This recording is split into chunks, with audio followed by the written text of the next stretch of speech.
Ahí está.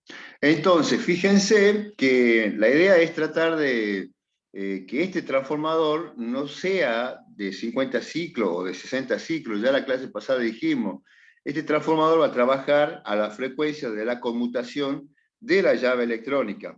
Llave electrónica que sabemos que puede ser un tristor, un SCR, un TRIAC, cualquier llave electrónica que me permita a mí trabajar en alta frecuencia la frecuencia de conmutación que tiene estas llaves. Por eso dice acá que la principal desventaja de unos convertidores de corriente continua a corriente continua, descrito en el capítulo que teníamos anterior, es la conexión eléctrica, o sea, no está aislada la carga con la fuente, o sea, al no estar aislada la carga y la fuente, necesitamos incorporar esta aislación. Si la fuente de entrada dice está conectada a masa, esta misma masa estará presente en la salida. Eso sucede siempre en los circuitos electrónicos que no tiene una aislación, entonces o se incorpora un transformador, o se incorpora optoacopladores que están basados en cuanto a luz o a un haz de luz, a un haz de luz láser, que permiten aislar una parte de otra, carga y fuente, siempre están relacionadas y vinculadas. Por eso dice la primera etapa del convertidor, de corriente continua, rectifica tensión alterna pasando la continua. Esos son los rectificadores. Se puede utilizar el transformador en la parte de la alterna, sin embargo, no todas las aplicaciones requieren de convertir alterna a continua. ¿Por qué? Dice además de transformadores que operan en la baja frecuencia, ya dice 50 y 60 es baja frecuencia. Lo está diciendo de antemano que, y es la frecuencia que estamos acostumbrados nosotros a trabajar con los circuitos eléctricos, o todo circuito eléctrico trabaja con 50 60 ciclos, pero en este caso nosotros no vamos a trabajar con esa frecuencia. Precisan, dice, de un núcleo magnético muy grande, por lo tanto es relativamente pesado y voluminoso y caro. Entonces, ese es el problema, el inconveniente que tiene el trafo de 50 o 60 ciclos. Son pesados, voluminosos, caros y sobre todo las cosas poco práctico para un dispositivo electrónico. Dispositivo electrónico, qué sé yo, hoy en la electrónica tenemos todo, o todo está relacionado con la electrónica, entonces cargar algo más voluminoso y pesado no lo hace versátil al dispositivo. Dice, un método más eficaz es aislar eléctricamente la entrada y la salida con un convertidor de corriente continua a corriente continua, que el de corriente, que pone una corriente alterna. Y después dice, además de la relación de vuelta del transformador, proporcionará mayor flexibilidad en el diseño a la hora de fijar la relación global entre entrada y salida. Yo les decía, tanto en el convertidor elevador como en el reductor elevador, tenemos dos inconvenientes, quizá. Estamos supeditados a la tensión de entrada, a la B input, o la BS, muchas veces en otros apuntes B de fuente, y a la frecuencia de conmutación. En este caso, por eso acá dispone de una relación de transformación que multiplica también a esta relación. Significa que el N2 sobre N1, número de espiras del secundario sobre el primario, también permite o reducir o elevar más un convertidor. ¿Por qué? Porque este factor o este número que va a resultar de la relación de transformación va a permitir tener ese tipo de flexibilidad, o sea, nos va a permitir un poco más arriba, un poco más abajo, de acuerdo a si estoy trabajando con un elevador o con un reductor respectivamente. Recordemos, ustedes ya conocen, hablamos el otro día de cómo se empieza a explicar inicialmente un transformador. Nosotros un transformador lo tenemos, lo consideramos, se explica que por lo general no, en la práctica no está dispuesto un N1 para un lado, un N2 para otro lado, y este núcleo de hierro que vincula. Por lo general están en el mismo núcleo de hierro, el N1 y N2, para ayudar al flujo magnético, y, y esto permite a nosotros, o nos permite a nosotros también ganar en espacio, y el espacio y en practicidad del circuito. Pero bueno, para entender el circuito, lo dibujamos de esta manera, este transformador que tiene un entrehierro de ventana. Fíjense, N1, I1 y B1 son parte del circuito primario, N2, I2 y B2 son parte del circuito secundario. Esto en electrónica se puede simplificar con un cuadripolo. Tengo un cuadripolo, significa que tengo dos entradas y dos salidas, eso se le denomina cuadripolo de cuatro terminales, dos de entrada y dos salidas, y conociendo I1 y B1 se puede trabajar con I2 y B2. Yo le nombro esto, ¿por qué? Porque muchas veces quizá en alguna bibliografía que ustedes consulten, también se va a hablar de cuadripolo, y eso es lo que sintetiza un cuadripolo. Tensiones de entrada y con corriente de entrada, y tensiones de salida con corriente de salida. Esa es la relación que muchas veces se conoce o se lee en un apunte o en alguna bibliografía, que cuando se menciona cuadripolo. Fíjense que acá también recordábamos el otro día que tenemos dos, tanto en el primario o en el N1 y en el N2, estos puntos que están señalando por donde ingresa la corriente a la inductancia o a la bobina N1, y por donde sale en el secundario. Esto es importante, muy importante, importantísimo, porque cuando nosotros tenemos la inductancia se la puede bobinar o se la puede realizar con sentido horario o antihorario. Entonces, no es lo mismo ingresar a una bobina por el inicio que por el fin. Pues no sé si ustedes ya han visto grupos de conexión en transformador en alguna materia. Los grupos de conexión de los transformadores se arman justamente teniendo en cuenta el inicio y fin de cada inductancia.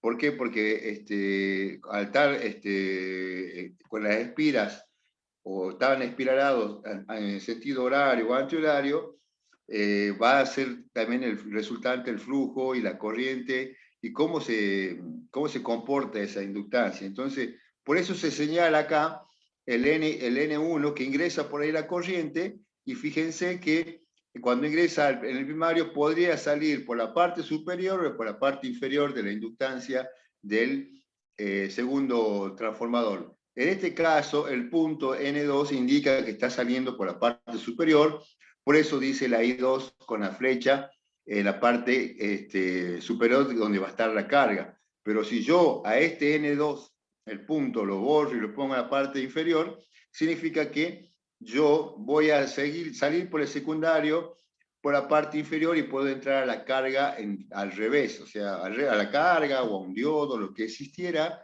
en el secundario, voy a trabajar de esa manera. Entonces, fíjense que acá dice que tenemos el transformador, tenemos el modelo ideal, tenemos un modelo completo. Habíamos dicho que tanto R1 y L1, R2 y L2 son parte de un circuito o considerando la ley de Kirchhoff. Sabemos que yo puedo hacer una ley aplicar la ley de Kirchhoff, ya tengo resistencia, inductancia, conductancia, capacitancia, todo lo que representa circuitos pasivos, yo puedo considerar haciendo una malla en I1 y una malla 2 en el secundario. Pero se simplifica no se considera R1 y L1 justamente se desprecia porque son valores muy pequeños. Por eso el circuito equivalente, digamos, definitivo que vamos a ocupar nosotros es, fíjense, el D, el circuito que dice modelo utilizado en la mayoría de los circuitos electrónicos de potencia. Ese es el circuito verdadero que vamos a utilizar y vamos a trabajar en base a ese gráfico o a esa representación. ¿Cómo está hecha la representación? Fíjense, tengo el N1, en paralelo a N1, siempre está el LM, o sea, la inductancia magnetizante. La inductancia magnetizante trabaja o se la considera en el circuito equivalente del trafo de esta manera. Entonces, cuando yo incorpore un trafo, voy a incorporar el N1 y N2 y una inductancia magnetizante. Entonces, yo hago este análisis en el circuito, la figura 7.1, A, B y C y D, considerando lo siguiente. Dice, en la figura 7.1b se muestra el modelo del transformador ideal que presenta la siguiente relación. ¿Cuál es la relación? Si yo tengo una B1 sobre B2, voy a tener una N1 sobre N2.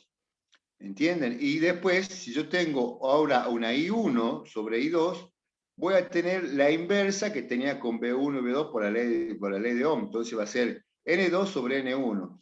Significa que si yo junto estas tres igualdades, vamos a decir que B1 sobre B2 es igual a N1 sobre L2 y es igual a I2 sobre I1.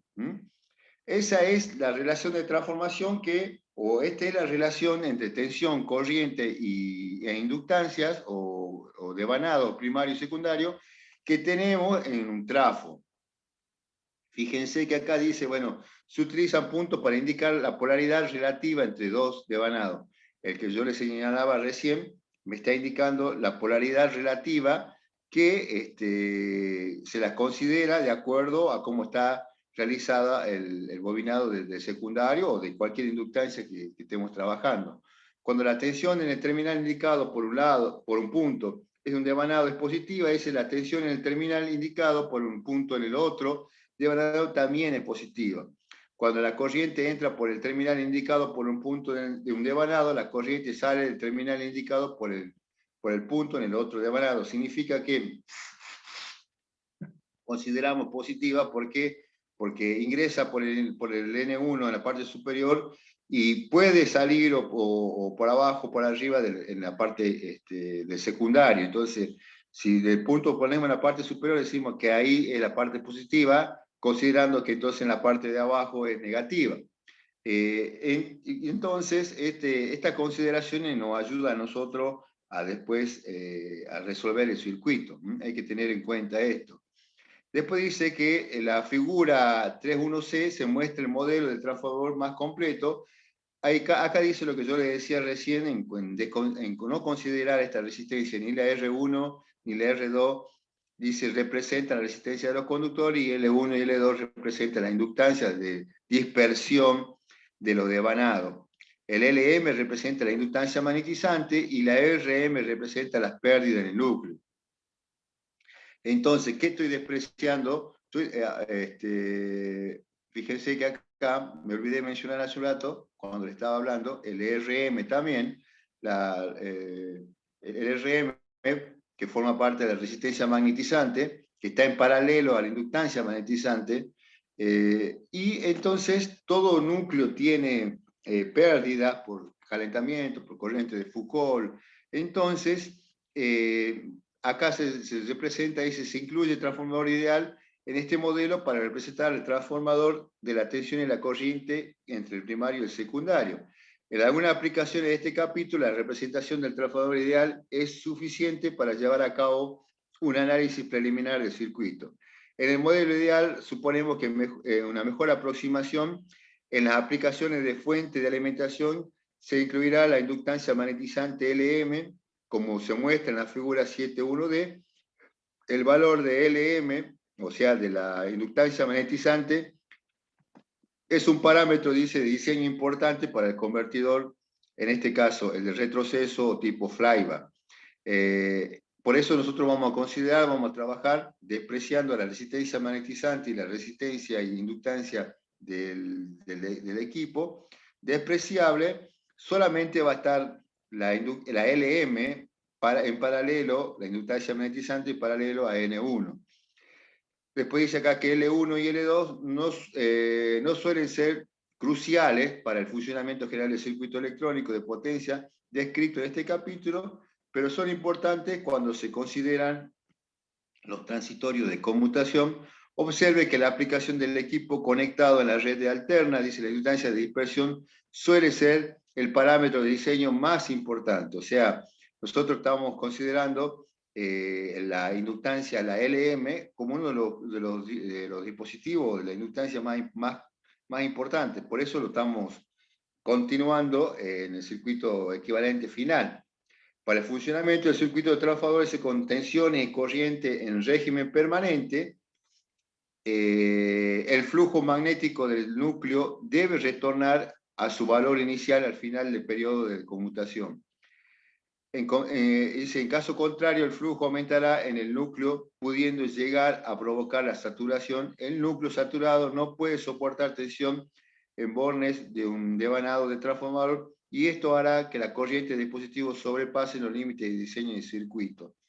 Aclara, y es importante que sepamos, que nosotros todo el análisis que vamos a hacer está relacionado a circuitos con régimen permanente. O sea, que necesitamos que siempre que no se sature el núcleo. O sea, que venga carga y descarga, carga y descarga el capacitor, la bobina o la inductancia, porque ya viene trabajando en régimen, ya viene trabajando el circuito, transformando en este caso en régimen permanente. Entonces son consideraciones que si no las advertimos, pueden llegar a confundir luego en el análisis de este circuito, y que en este caso vamos a hablar el convertidor flyback, que es uno de los primeros convertidores que nosotros nos ponemos a analizar. Luego, después de comprar el flyback, o después de trabajar con el flyback, vamos a comparar con los convertidores sin aleación, lo mismo que el forward. ¿Por qué? Porque son parte de ese mismo circuito con un transformador en el medio de la carga y de la fuente. Fíjese que eso es lo que le dice. Y acá también, en este convertidor flyback, tiene también 4 consideraciones que vamos a tener en cuenta para hacer el análisis. La primera consideración, o leamos primero el texto, que lo que quiere decir, dice el circuito de flyback de la figura 7.2a, que es la que ya vemos enseguida, es un convertidor que aísla la entrada a la salida. O sea, lo primero que queremos hacer es aislar galvánicamente, salida e entrada. El primer análisis, la figura 7.2b, muestra el modelo del transformador que incluye la inductancia magnetizante LM. Como veíamos en la figura 7.1d, el efecto y las pérdidas de la inductancia de fuga son importantes al considerar el comportamiento en conmutación y la protección, pero es más sencillo, dice, comprender la operación global del circuito utilizando este modelo de transformador simplificado. Observe la polaridad de los devanados del transformador en la figura 7.2. Acá hace las consideraciones que tenemos que tomar para poder analizar ya al convertidor flyback. Una de las primeras consideraciones que dice que el convertidor de la salida es muy grande, por lo que la tensión de salida es una constante V sub 0, perdón, el condensador. O sea, estamos hablando que el capacitor me va a garantizar siempre que la V sub 0 sea lo más constante posible en este circuito. También me dice que el circuito opera en régimen permanente, lo que hablábamos recién, o sea que no va a saturar al núcleo del transformador y va a estar continuamente cargando y descargando esta inductancia, por lo que todas las tensiones y corrientes son periódicas y comienzan y terminan en los mismos puntos en cada periodo de conmutación, o sea que eso se determina que es un circuito en régimen. El ciclo de trabajo del conmutador es D, o sea, este es el coeficiente de conmutación que ya habíamos hablado en los convertidores anteriores, y estará el ciclo cerrado, o cuando la llave electrónica está cerrada, tiene, o habíamos dicho que es un tiempo dt, y cuando la llave está abierta es un tiempo 1 menos d, todo eso por t. Significa que ya entonces también vamos comparando y vamos haciendo el mismo análisis que hacíamos con los convertidores sin aislación galvánica. Y por último dice el interruptor y los diodos son ideales. tanto el interruptor como los diodos. En este caso lo consideramos ideal. El funcionamiento básico del convertidor flyback es similar al convertidor reductor elevador. Acá ya me anticipa el apunte que me dice, el convertidor flyback es un convertidor reductor elevador. Nada más que está metido un trafo en el medio. Dice, elevador, descrito en el capítulo anterior, la energía se almacena en LM, se almacena en la inductancia, en este caso, ¿cuál es la inductancia? La LM, cuando el interruptor está cerrado, y quiere decir que al estar cerrado el interruptor, la carga está desconectada, porque está almacenando en un momento y después dice, está cerrado y se entrega la carga cuando la llave está abierta, o sea, hay un proceso indirecto, por eso al convertidor flyback también se le llama convertidor indirecto. ¿Por qué? Porque almacena primero, desconectando la carga, y después conecta la carga y desconecta la fuente. Entonces, ese es el proceso indirecto que está realizando el convertidor. Dice, analizaremos el circuito de dos posiciones del interruptor para hallar la relación que existe entre la entrada y la salida. Entonces, si nosotros vamos a analizar el circuito flyback, vamos a considerar, como hacíamos anteriormente con otros convertidores, con llave electrónica cerrada en un primer momento y luego con llave electrónica abierta en un segundo momento. Lo que me interesa es mostrarles primero el circuito. Fíjense, este es el convertidor tipo flyback, ya volvemos nuevo al apunte.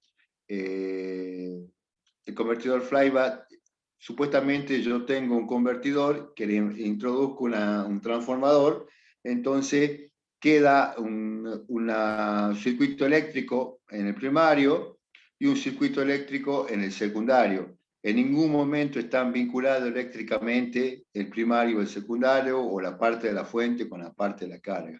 Significa que si yo tengo un cortocircuito en la carga, la fuente no va a sufrir ningún inconveniente, o viceversa, si la fuente tiene algún problema de funcionamiento, un cortocircuito, o se me quema la fuente, no me va a quemar la carga o no se va a reflejar en la carga. Entonces, fíjense que acá nosotros introducíamos el trafo. ¿Qué significa introducir el trafo? Es introducir el circuito equivalente que representa a este transformador monofásico, que vendría a ser, fíjense, es la 2N1 y N2 y la inductancia magnetizante en paralelo. Ese es el circuito que habíamos decidido trabajar como para reemplazar luego al transformador en cualquier dispositivo que introduzcamos nosotros esta aleación galvánica. Ahora hay una observación, fíjense que acá en N2 ya el punto, o la polaridad que decía de la bobina, está en la parte inferior. Significa que la corriente I2 no va a salir por la parte superior, porque si estuviese saliendo por la parte superior, me podría polarizar al diodo en forma directa. Va a salir por la parte inferior del trafo, va a entrar a la carga por la parte de menos a más, y va a polarizar al diodo en la primera instancia en forma indirecta. O sea, este diodo se va a abrir. Por eso, acá en el circuito, en el primer análisis que hacemos para circuito cerrado y para llave electrónica cerrada y para llave electrónica abierta, fíjense que acá está la llave electrónica está en serie con la fuente, por eso acá dice BSW, que significa tensión de la llave electrónica. Entonces, si yo cierro en una primera instancia, fíjense, está cerrado el gráfico de la izquierda, trabaja solamente el primario. ¿Por qué? Porque dijimos que al haber una corriente por la parte inferior, me polariza el diodo en forma inversa, entonces la carga se desconecta del trafo.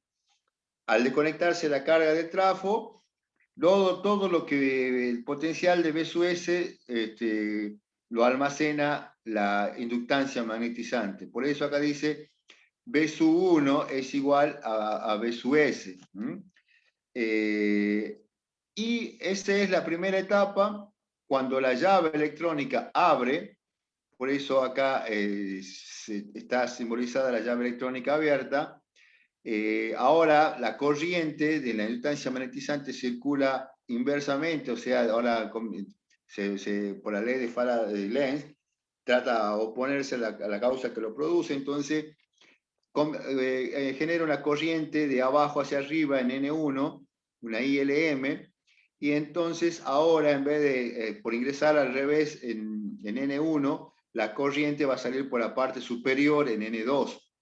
Está totalmente invertido. Entonces, al salir la N2 por la parte superior, el diodo ahora sí se polariza en forma directa, y al polarizarse en forma directa significa que conecta la carga, el capacitor ese que me está garantizando la continua de la B sub 0, y entonces todo el potencial de la inductancia magnetizante, que es la B1, va a ser igual a ¿qué? A menos B sub 0, porque estoy ingresando por la parte, por la parte negativa, N1 sobre N2. Entonces, esta es la relación entre llave electrónica cerrada, llave electrónica cerrada y llave electrónica abierta. Entonces vamos a considerar lo que yo le decía recién, este circuito. Este circuito dice el análisis de interruptor cerrado de la figura 7.2 A, B y C. La A72B es la llave cerrada y 7.2C es la llave abierta. Fíjense que decimos que B1 es igual a B sub S, y B sub S es igual a LM delta DLM sobre DT. Cuando hablamos de LM hablamos de inductancia magnetizante. Ya no estamos hablando del N1, N2, porque no, la N1 y N2 solamente trabajan para el trafo. El diferencial de la corriente magnetizante con respecto al tiempo es igual al incremento de ILM con respecto al delta de T. Dijimos recién en una de las consideraciones iniciales que delta de T para la llave cerrada era el coeficiente de conmutación D por el tiempo. Entonces, significa que en este caso podemos despejar el incremento de la corriente en la inductancia magnetizante es igual a ¿qué? A B sub S sobre LM por DT, que ese es el valor del delta DL cuando la llave está cerrada. Quiere decir que hicimos el análisis ya cuando la llave está cerrada. Fíjense que si nosotros estamos trabajando recién, ahora dice B2 es igual a B1, N2 sobre N1, sacando la tensión, la relación de transformación B2 sobre B1, dijimos que era igual a N2 sobre N1, despejando, quedando solo B2, va a ser que B1 es igual a N2 sobre N1, B1 que es igual a B sub S, que es de la fuente, entonces significa que la BD, en este caso, es igual a menos B sub 0, menos B sub S, N2 sobre N1, menor a 0. La corriente I2 es 0, entonces significa que la llave, el diodo, perdón, está polarizado en forma inversa. Dado que el diodo está en el corte, o sea, hay un I2 igual a 0, por lo que la I1 es igual a 0, por lo tanto, cuando el interruptor está cerrado, la corriente aumenta linealmente en la inductancia magnetizante LM y no fluye corriente por lo devanado del transformador ideal en el modelo. Recuerde que en el transformador real, esto significa que la corriente aumenta linealmente en el devanado primario y no fluirá corriente en el devanado secundario. Es lo que yo le aplicaba, le comentaba recién. Trabaja en forma indirecta. Llave cerrada, almacena, congrega todo lo de la fuente para después, cuando la llave electrónica se cierra, entrega todo el potencial que se almacenó. Análisis del interruptor cuando la llave está abierta. ¿Me esperan un segundo, por favor?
Bueno, entonces,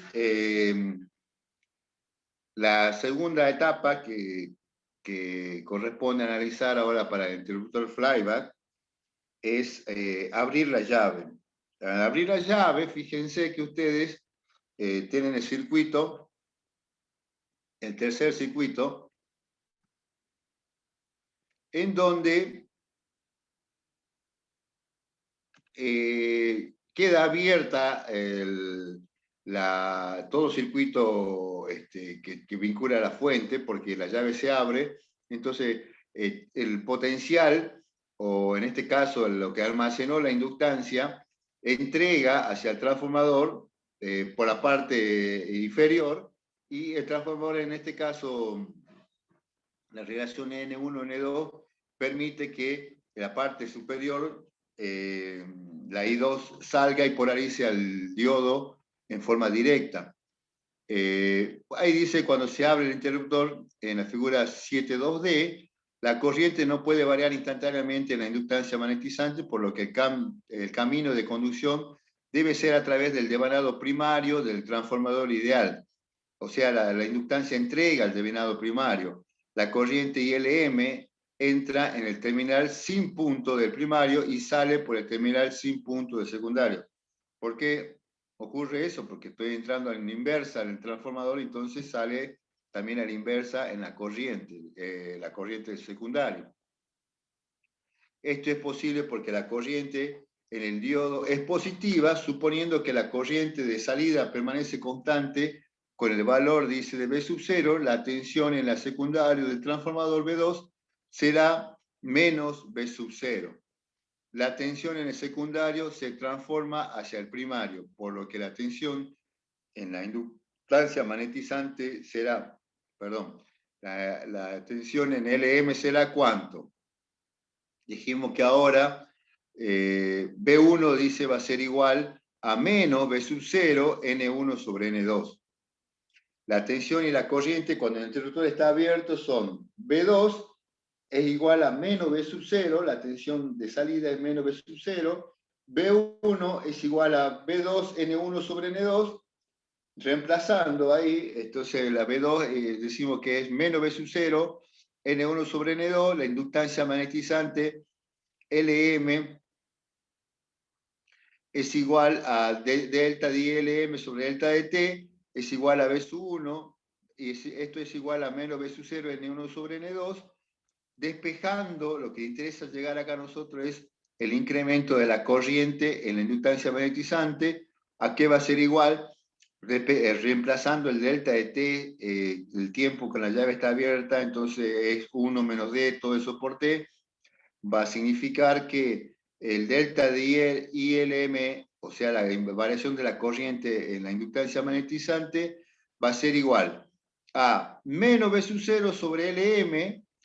Ahora se incorpora la relación de N1 sobre N2, la relación de transformación, y multiplicado por 1 menos D por T. Fíjense que ahora, es lo que le decía recién, delta de IL abierto es N1 sobre N2 multiplica a la B sub 0 sobre LM menos B sub 0 sobre LM por el tiempo cuando la llave está abierta, 1 menos D por T. Ahora, si el circuito viene o es del régimen permanente y tenemos que decir como eso, la variación neta de la corriente en la bobina debe ser cero, o sea, es periódico y viene en régimen y viene trabajando con este circuito para poder aplicar la variación de la corriente en la inductancia magnetizante cuando la llave está abierta y cuando la llave está cerrada, la suma tiene que dar igual a cero. Y entonces reemplazamos los valores de la corriente llave cerrada, llave abierta. Fíjense que al reemplazar, un segundo, me están llamando. Hola.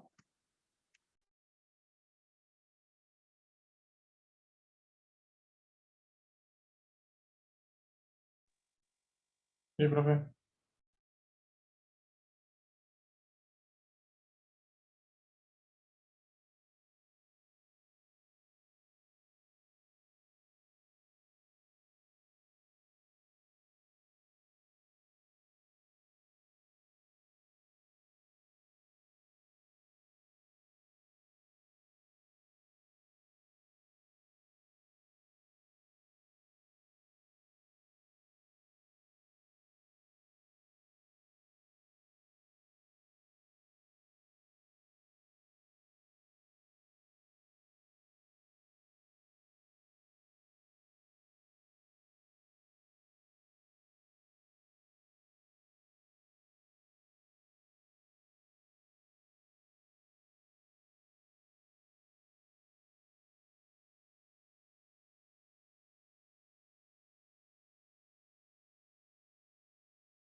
Bueno, entonces, perdón, justo me hicieron una llamada laboral.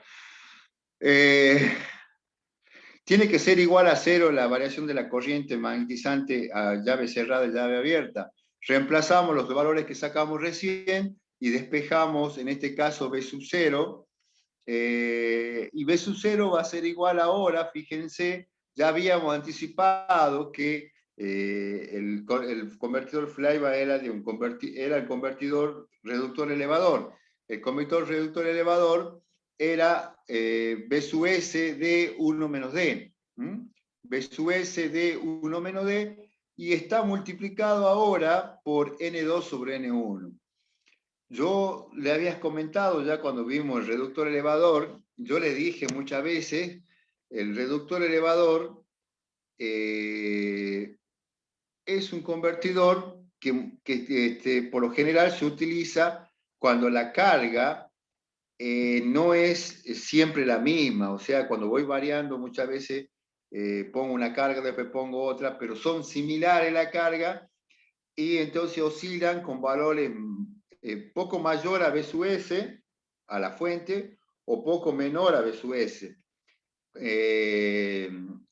Esa es la condición que yo tengo para utilizar un convertidor elevador, por ejemplo, elevador reductor, y no utilizar solamente un elevador. La carga oscilante o la carga variada hace que yo me quede con el convertidor reductor elevador, porque alguna vez se va a tener que reducir algo más que B sub 0 y alguna vez se va a tener que elevar más que B sub S, que la fuente. Entonces va a estar oscilando valores próximos o cercanos a B sub S de la fuente. Pero si yo necesito un valor de B sub 0 3 o 4 veces mayor a la tensión de la fuente, elijo un elevador. O si necesito 3 o 4 veces menor a la fuente, elijo un reductor. No queda otra. Con este N2 sobre N1 que multiplica, me va a permitir moverme un poco más, ya sea o para arriba o para abajo, con la relación de B sub 0 sobre B sub S. O sea, la ventaja es que el N2 sobre N1 o la relación de transformación me permite quizá conseguir valores que antes con un convertidor reductor elevador solo no lo podía obtener. Pero siempre también considerando que las cargas sean variadas o vaya variando la carga en cualquier dispositivo. Sabemos que, por ejemplo, estoy en una fuente del laboratorio, y en la fuente de un laboratorio, no solamente el laboratorio de la universidad, un laboratorio de cualquier empresa, entran y salen cargas. Entonces eso me permite a mí trabajar con este convertidor reductor elevador y con una aleación galvánica, o sea, tipo Flyback, para poder siempre proveer los valores de AB sub 0, que es la de la carga, lo más cercano y estable posible. Eso se consigue, pero si yo necesito valores mucho mayor a B sub S, 4 o 5 veces, tengo que sí o sí aplicar el elevador o el reductor. Bueno, entonces, aclarando esto, es importante, fíjense que, perdón, se corre un poco. Esta fue la fórmula final, es la que determina que tengo un convertidor reductor elevador, he introducido un transformador que ahora se lo conoce como tipo Flyback. Entonces el Flyback es B sub 0, B sub S, D 1 menos D, N2 sobre N1. Y dijimos que cuando D está entre mayor que 0 y menor que 0,5 es reductor, y cuando D es mayor a 0,5 y menor que 1 es elevador. Eso ya habíamos dicho, el reductor elevador. Observe que la relación entre la entrada y la salida del convertidor Flyback es similar al del convertidor reductor elevador, pero incluye el término adicional para la relación de transformación. Cuando el interruptor está abierto, también resulta interesante se calcular las siguientes corrientes y tensiones. Pero se fue.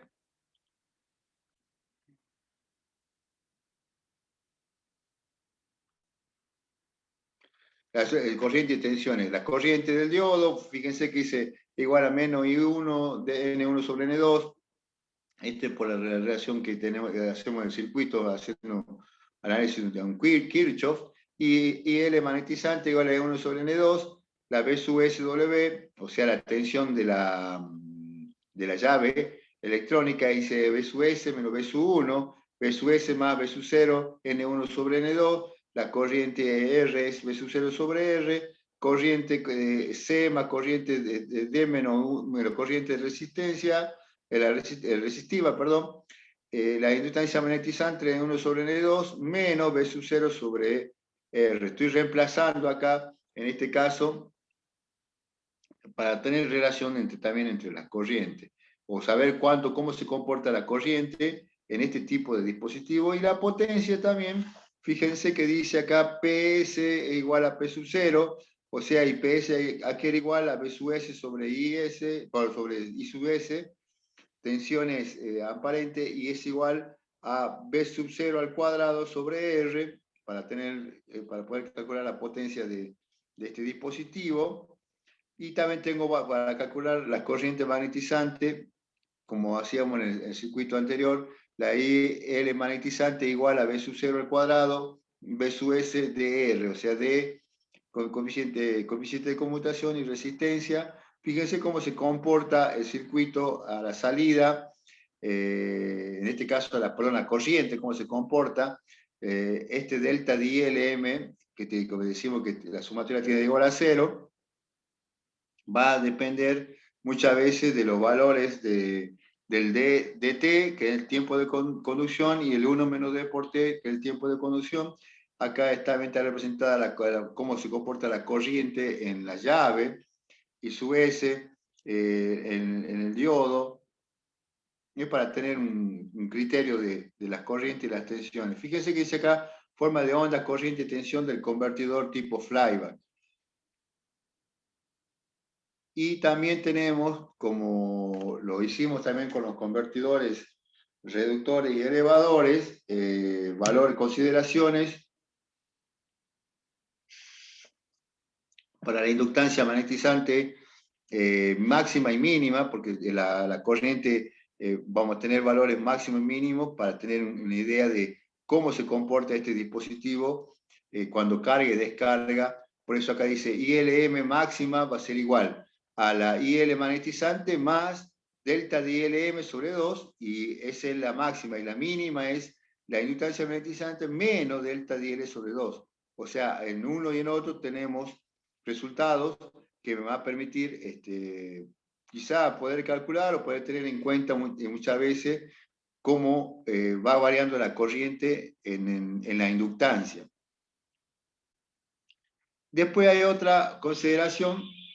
Fíjese que dice la configuración de salida del convertidor flyback es la misma del convertidor reductor elevador, por lo que el rizado de la tensión de salida de los dos convertidores también será la misma.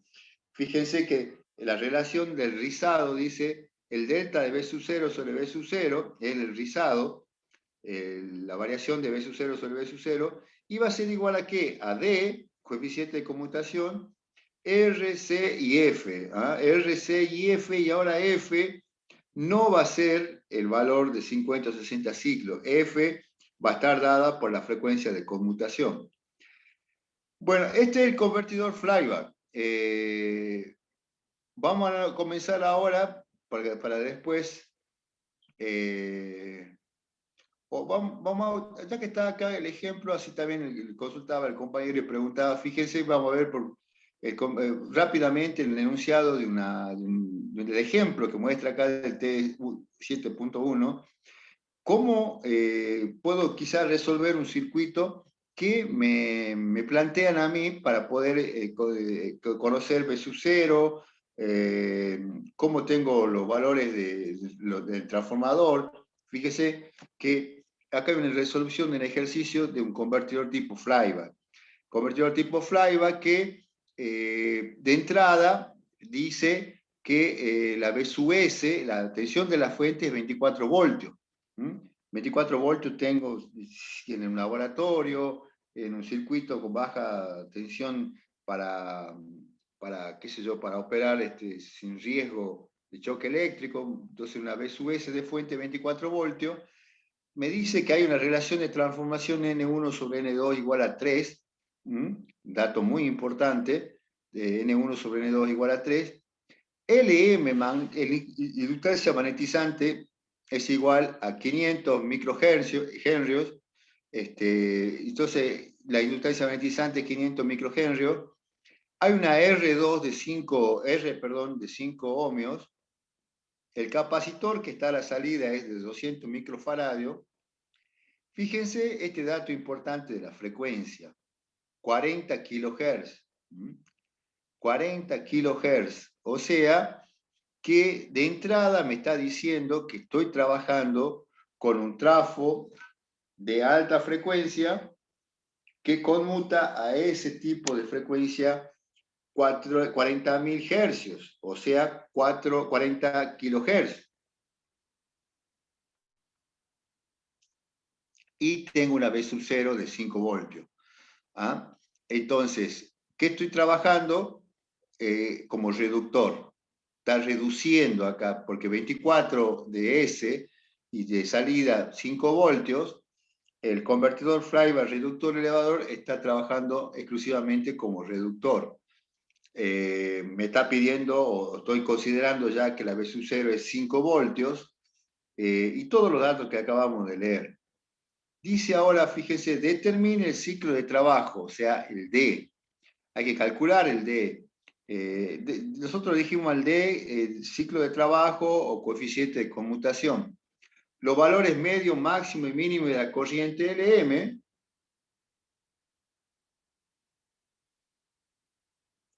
y el rizado, la tensión de salida.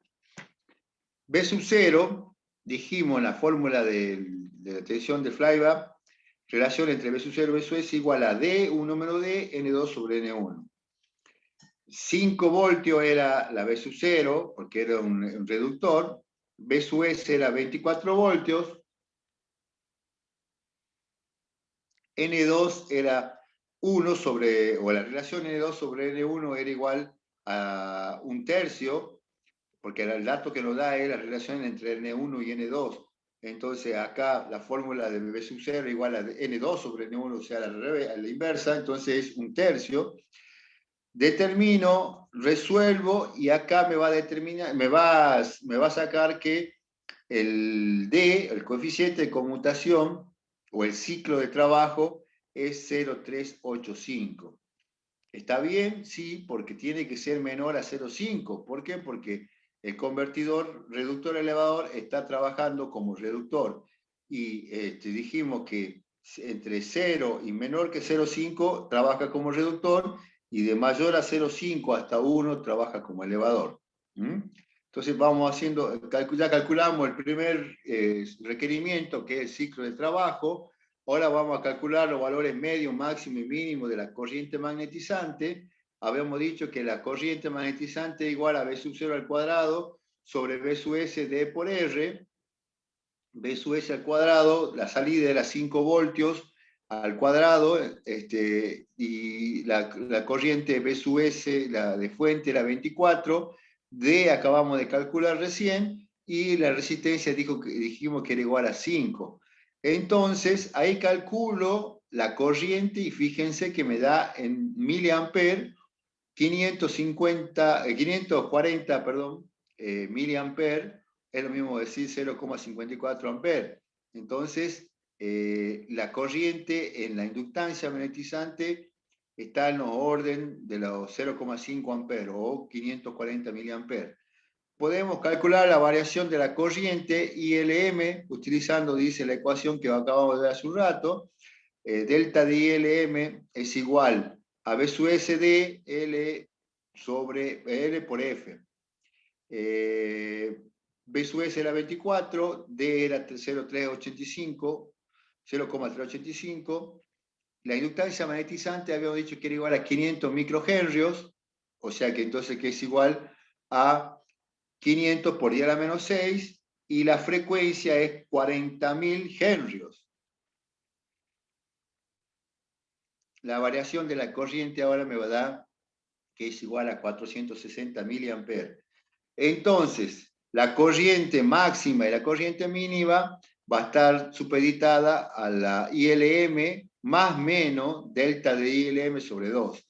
Entonces, la corriente máxima va a ser ILM más delta IL sobre 2 y la corriente mínima va a ser delta ILM menos delta IL sobre 2. Esto me va a dar que la corriente máxima es 770 mA y la corriente mínima es 310 mA. Con esto yo estoy calculando el punto 2 y el punto 3 dice el rizado de la tensión de salida. Fíjense ustedes que acá, bueno, si continuemos para no saltearnos esto, también se puede utilizar directamente la ecuación 710 y 711 obtenida a partir de los cálculos anteriores para hallar la corriente máxima y mínima. Observen que el cálculo LM mínimo es positiva. Se verifica que la corriente ILM es permanente, o sea, es como le hablamos recién, tanto la corriente máxima como la corriente mínima trabajan en régimen permanente. Por último, sacamos o nos pide que calculemos el rizado. Fíjense que el delta de B sub 0 sobre B sub 0 era igual a D sobre RCF porque era de un convertidor reductor elevador. El D lo calculamos en el primer punto, 0,385. El R era 5 ohmios. El C era 200 microhenrio, microfaradio, a ver dónde están los datos. C era 200 microfaradios, o sea, por eso es 200 por 10 a la menos 6. Y la frecuencia era 40 kHz, es lo mismo decir 40.000 henrios.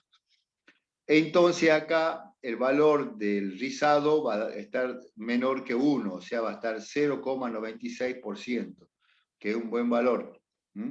Entonces, fíjense que acabamos de ver la resolución de un ejercicio en donde los datos iniciales de un convertidor, ya hablando de convertidores con aleación galvánica, me permite calcular, en este caso el ciclo del trabajo, me permite calcular la corriente media, máxima y mínima, el rizado, teniendo los datos de inductancia, resistencia, de capacitancia, frecuencia, tensión de salida, tensión de entrada, relación de transformación. Entonces, quiere decir que con estos datos o con estos valores podemos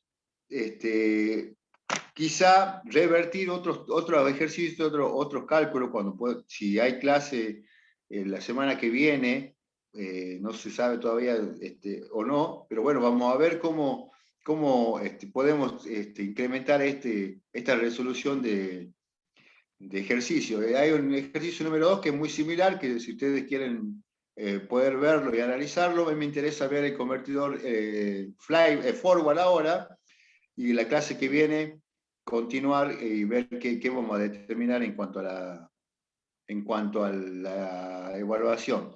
Fíjense, convertidor forward o directo.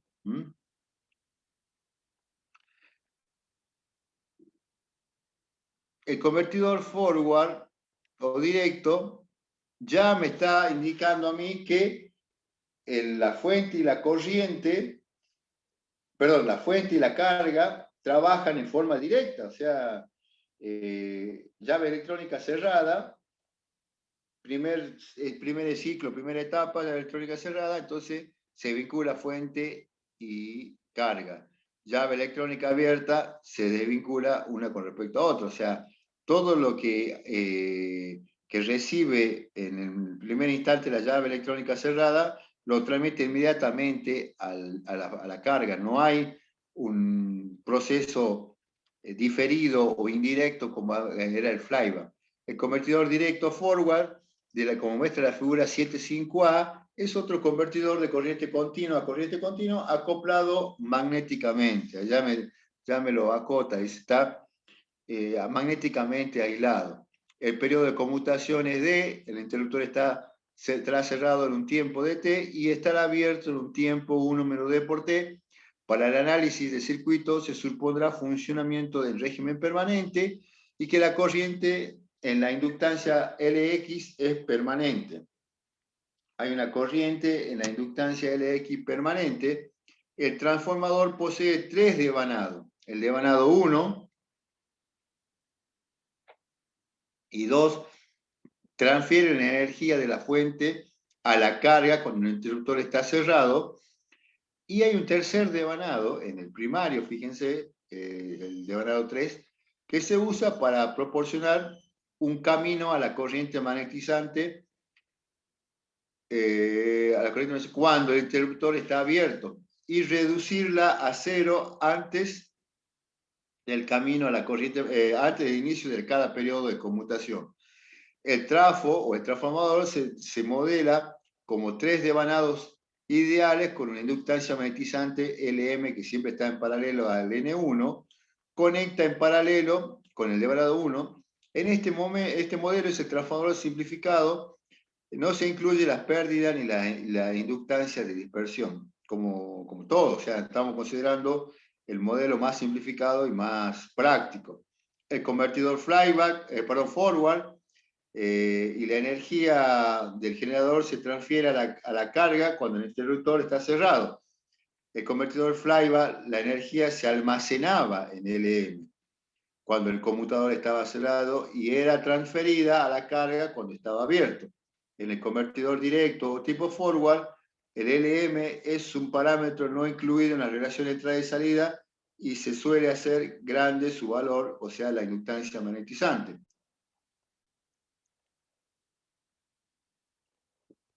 Antes que analicemos el interruptor cerrado, quiero que ustedes vean el circuito. Fíjense, ahora tengo, aparte de la inductancia magnetizante, tengo 3 bobinas más, 3 inductancias, 3 N. Una N1 que está en el primario, una N2 que está en el secundario y una N3 que también está en el primario y que, como decía recién, el circuito me sirve o la utilizo para ciertos momentos de polarización de la llave, cerrada o abierta.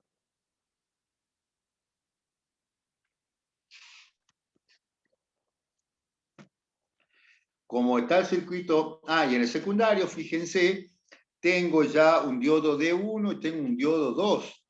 Tengo un diodo 2 y este D1 y D2, uno está en serie, el D1 al N1, y el D2 está en paralelo a la inductancia del secundario o la espiral secundario.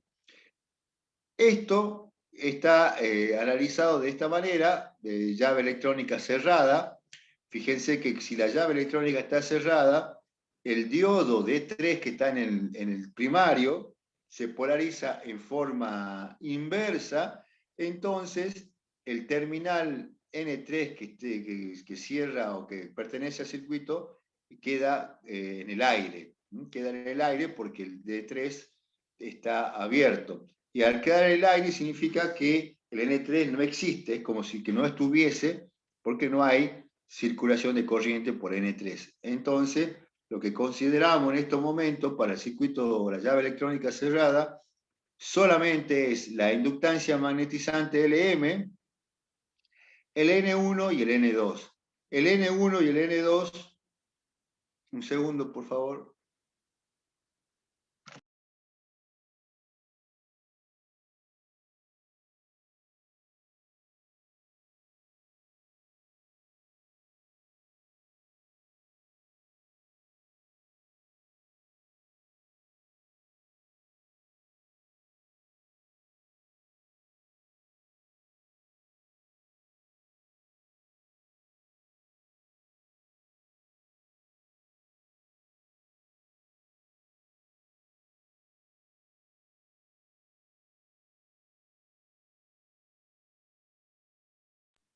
Bueno, entonces, la idea es, todos están llamando antes del partido, porque ya no quieren comunicarse nada antes del partido, aparentemente, no sé, se me hace una percepción. Bueno, entonces, fíjense, el circuito queda, como le decía recién, con N1 el magnetizante en el circuito primario, y en el circuito secundario, la N2, la inductancia BL1, y el capacitor y la carga. Y cuando la llave electrónica se abre, fíjense que ahí el diodo 3 se polariza en forma directa. Fíjense por qué se polariza en forma directa, porque al abrirse la llave, la inductancia magnetizante almacenó, y lo que almacenó la inductancia magnetizante lo entrega por el diodo 3 polarizando en forma directa, y le entrega al N3 también. Entonces significa que en la etapa que la llave está abierta, consigue que ahora sí el N3 trabaje juntamente con la N1 y la inductancia magnetizante.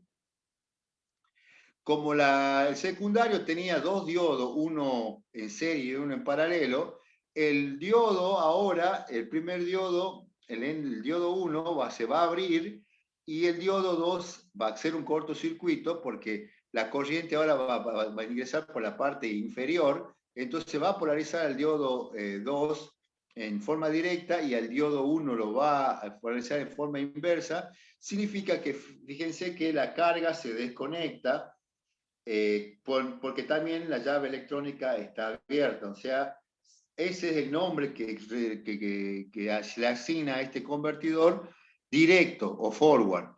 Directo o forward, porque justamente no almacena nada, todo se entrega cuando la llave está cerrada, y cuando la llave se abre, también se abre el secundario. O sea, significa que solamente la llave, el diodo 3 y el devanado 3 sirve para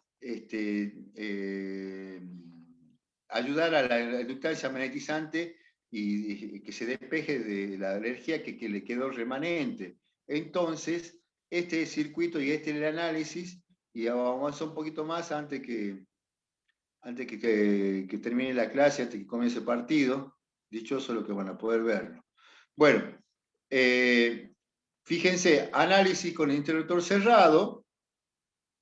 B1 es igual a B sub S, la B1 es igual a tensión de la fuente, B sub 2 es igual a B1 N2 sobre N1, y es igual a, reemplazando que era B1 igual a S, igual a B sub S N2 sobre N1, y B3 es igual a B1 NB3 sobre N1, y es igual a BS igual a N3 sobre N1.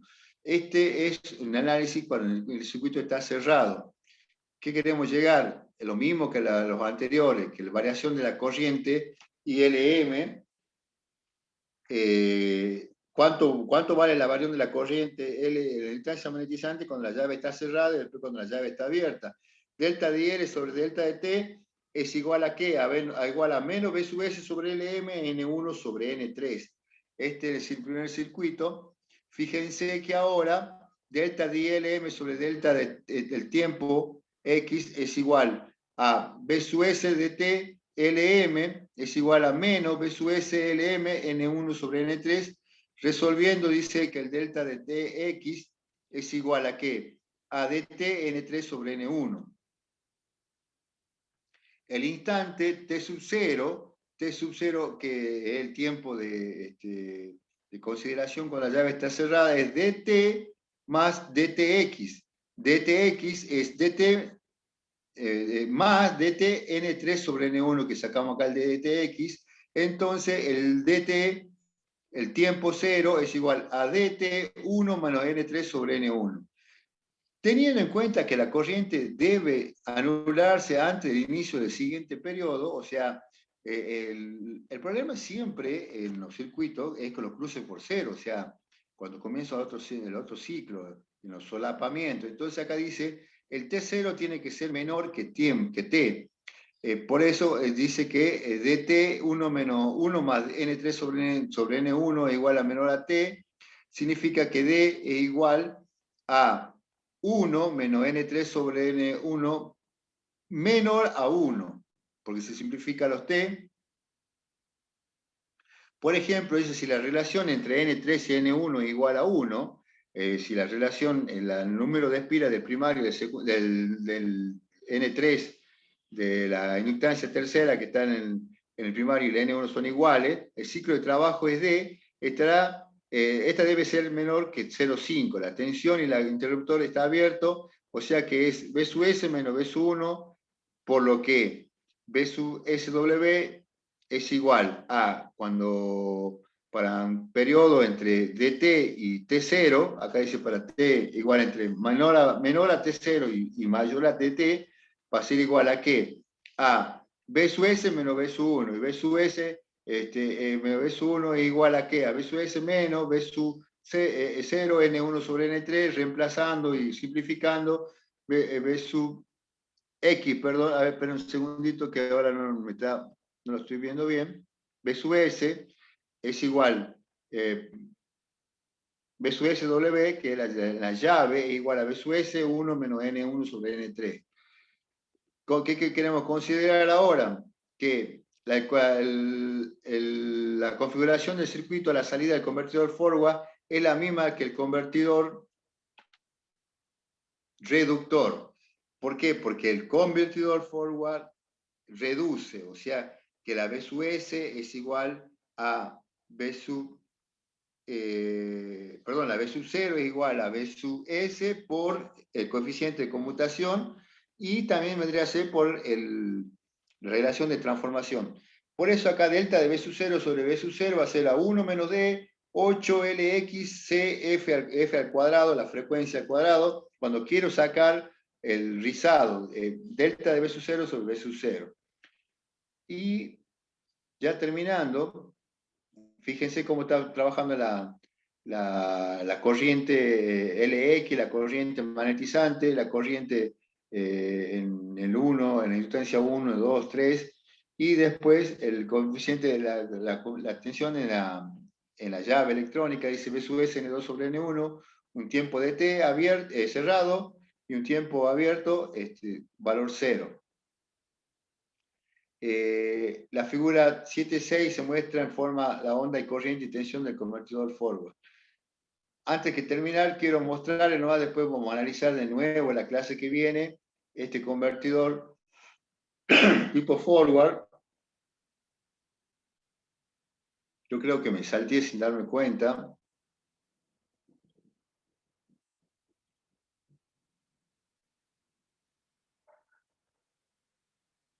No, ahí está.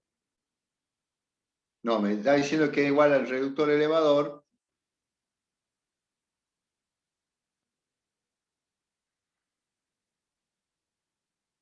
Tengo la relación del rizado.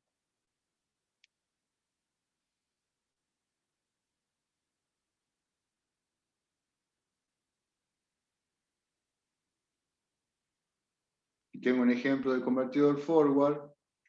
Fíjense que la tensión del convertidor forward es igual a B sub S por D, N2 sobre N1. B sub S por D era del reductor y ahora se agrega el N2 sobre N1, que es la relación de transformación de los circuitos que estamos realizando. Bueno, ya terminando la clase, chicos, quiero comentar lo siguiente, que nos preguntaban al comienzo de la clase algunos compañeros, como no estaba la mayoría. Yo estoy observando, por lo menos, a lo que nos está condicionando el tema de los exámenes finales, la culminación del primer periodo, del primer semestre, que si el lunes que viene no hay clase, evidentemente ya no vamos a llegar a hacer la evaluación en el 28. Supuestamente es feriado, supuestamente, porque todo está complicado ahora con el tema del COVID. Entonces, el feriado que no era feriado, ahora lo ponen como feriado, después dicen que no es feriado. Entonces, es muy difícil poder programar así la evaluación del 28. Entonces, yo lo que diría a todos ustedes es que si llegase a ser feriado, evidentemente que no vamos a llegar a terminar a ver lo que queremos analizar y la evaluación va a pasar para el primer lunes después de las vacaciones. Y en caso de que el próximo lunes no sea feriado, vamos a tener clase el 21, y bueno, yo creo que en una clase vamos a resolver unos cuantos ejercicios. Este convertidor forward todavía no lo hemos llegado a ver. La idea es que si ustedes, o me gustaría también consensuar con ustedes, si en el caso de que el lunes que viene haya clase, y si igual quieren pasarlo para el primer lunes del receso, a mí me da exactamente lo mismo, porque si no estamos suponiendo que si no, que no, entonces se va a complicar, así no quiero estar con ustedes supeditado a si es feriado o no es feriado. Para mí, creo que hay un 80% de posibilidad de que va a ser feriado. Sí, es Entonces, feriado, profe. ¿ah? Está confirmado el feriado. Está confirmado. Bueno, eso es para mí también lo que yo tengo, pero bueno, esto el otro día también lo cambiaron de última. Entonces, hagamos lo siguiente, sea o no sea, considerando que ustedes están informados, yo también estoy informado que es feriado, pasamos la evaluación para para el primer lunes después del receso, que creo que si no me equivoco, no me falla la memoria, después del receso viene la primera mesa de examen, que es en julio. Entonces creo que el lunes 26 de julio es la primera clase después de las vacaciones y después de la semana de examen. Entonces el lunes 26 estaríamos realizando la evaluación. ¿Estamos? Bueno, profe. La dejamos para el lunes, para el julio 26, para que no haya confusión. Y como le decía, como decimos todos, como creo que todos manejamos, el próximo lunes feriado. Bueno, lo estamos viendo, chicos. Buena semana, cuídense. Bueno, avanzamos la próxima clase, cuando sea o no la clase, si no es el del lunes 21, se va a hacer el lunes 28. Y bueno, que espero que gane Argentina y que anden todo bien. Hasta luego. Cuidarse, por Hasta favor. luego. Nos vemos, profe. Hasta luego, a cuidarse.